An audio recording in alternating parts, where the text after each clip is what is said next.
physician provides a service, the reimbursement amount for that work is often measured through a metric referred to as work relative value units, or wRVUs. Although not every physician may be subject to wRVUs, such as physicians who have their own private practice, many physicians who work in large healthcare organizations may be required to meet a minimum amount of wRVUs. The goal of the wRVU model is for physicians' compensation to be directly correlated to the amount of work they perform, regardless of the patient's insurance plan or the revenue generated during the services.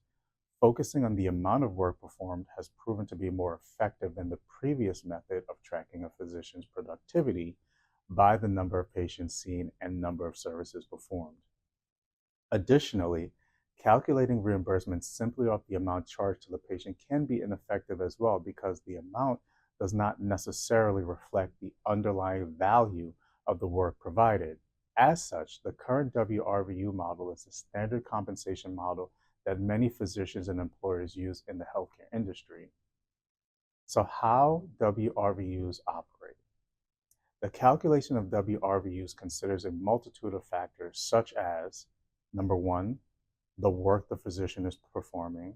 Number two, the costs associated with the necessary equipment. Number three, the skill required.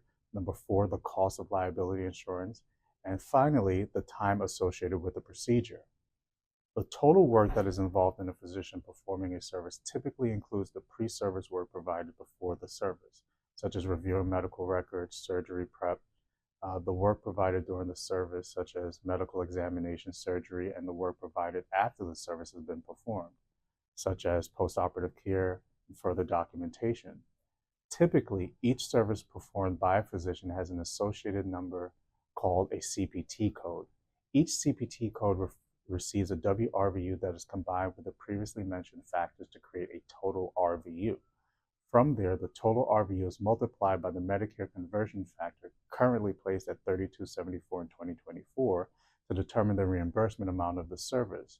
The Medicare conversion rate is determined by the Medicare Economic Index. However, it is important to note that private insurance companies and Medicaid may have a different conversion rate for wRVU to dollars. So what are the benefits of the wRVU model? One of the most common benefits of the wRVU model is the transparency associated with it.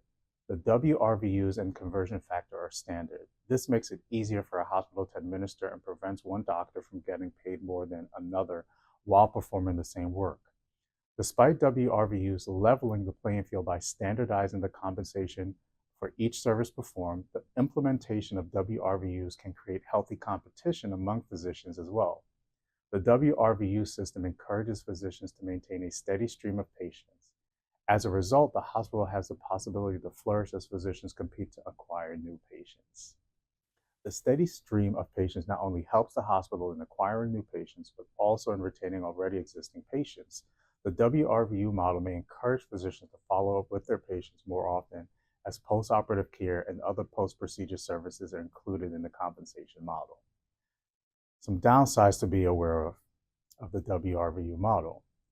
Though the wRVU can provide many benefits to employers, such as easy implementation of the system and healthy competition in the work environment, which increases physician productivity and patient numbers, wRVU model can also have some cons. Since the wRVU model relies on CPT codes in their final calculations for reimbursement, services performed by physicians that do not have an associated CPT code, such as tasks performed outside of patient care, do not get compensated. In an effort to reach the amount of wRVUs physicians need, those tasks not compensated with a CPT code may lose priority to tasks that will be compensated instead. This can also encourage physicians to focus on the quantity of the work they perform rather than the quality. While healthy competition in the work environment can be a good thing, especially for employers, for physicians, it may create a challenging work environment. In a hospital, peers often collaborate to discuss the best route for a patient's treatment.